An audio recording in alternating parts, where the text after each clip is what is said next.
Abefeeso Essuula 2. Nammwe mwali mufiiridde mu bujeemu ne mu bibi byammwe. Mwagobereranga empisa embi ez'ensi nga mufugibwa omwoyo gw'omukulu w'obuyinza obw'omu bbanga, ogwo kati ogufuga abo abajeemera Katonda. Naffe ffenna twali bajeemu nga bo, nga tutwalibwa okwegomba kwaffe okubi okw'omubiri, era nga tukola ebyo omubiri n'amagezi gaffe bye byagala. Okufaanana ng'abantu abalala bonna, naffe twali tuteekwa buteekwa okubonerezebwa Katonda. Kyokka Katonda ow'ekisa ekingi era atwagala ennyo, bwe twali nga tufiiridde mu bujeemu bwaffe, yatuzuukiza wamu ne Kristo. Mwalokolebwa lwa kisa kya Katonda. Nga tuli mu Kristo Yesu, Katonda yatuzuukiza wamu naye, era n'atutuuza wamu ne Kristo oyo mu ggulu. Yakola ekyo alyoke alage mu mirembe egigenda okujja obulungi bwe n'ekisa kye ekingi ennyo kye yatukwatirwa mu Kristo Yesu, kubanga bwe mwakkiriza mwalokolebwa lwa kisa kya Katonda. Okulokolebwa kwammwe tekwava ku mmwe, wabula kyali kirabo kya Katonda. Tekwava mu bikolwa byammwe ebirungi, waleme kubaawo yeenyumiriza. Katonda ye yatutonda ne tubanga bwe tuli. Twatonderwa mu Kristo Yesu tukolenga ebikolwa ebirungi Katonda bye tuteekerateekera okukolanga.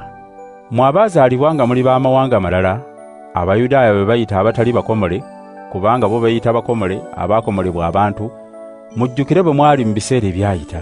Olwo temwali na Kristo, mwali bannamawanga nga temubalibwa mu ggwanga lya Isirayiri, era temwali na mugabo mu ndagaano ezirimu ebyo Katonda bye yasuubiza. Mwali mu nsi nga temulina ssuubi, era nga temulina Katonda. Naye kaakano olw'okwegatta wamu ne Kristo Yesu, mmwe edda abaali batwesudde ewala, mwaletebwa kumpi olw'okufa kwa Kristo. Kristo yatuleetera emirembe ne tuba omuntu omu, bwe yawaayo omubiri gwe n'amenyawo ekisenge eky'obulabe ekyatwawulanga. Yadibya etteeka ly'Abayudaaya ne byonna bye lyalagiranga, alyoke afuula Abayudaaya n'ab'amawanga amalala eggwanga limu erijja eryegattidde mu ye yennyini, bw'atyo n'aleeta emirembe. Yafiira ku musaalaba alyoke amalewo obulabe, era atukomyewo ffenna eri Katonda nga tuli omuntu omu. Mmwe abaali ewala, Kristo yajja n'abategeeza amawulire amalungi ag'emirembe, n'agategeeza n'abo abaali okumpi. Ffenna tuyita mu ye nga tuli mu mwoyo omu, ne tusobola okutuuka mu maaso ga Kitaffe. N'olwekyo temukyali bannamawanga oba abagwira, wabula muli ba kika kimu n'abantu ba Katonda, era muli ba mu nnyumba ya Katonda. Mwazimbibwa ku musingi be batume n'abalanzi, nga Kristo ly'ejjinja ekkulu ery'entabiro.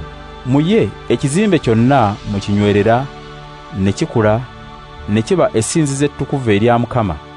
Era mu ye mmwe naffe Mwoyo atuzimba ne tuba ekisulo kya Katonda.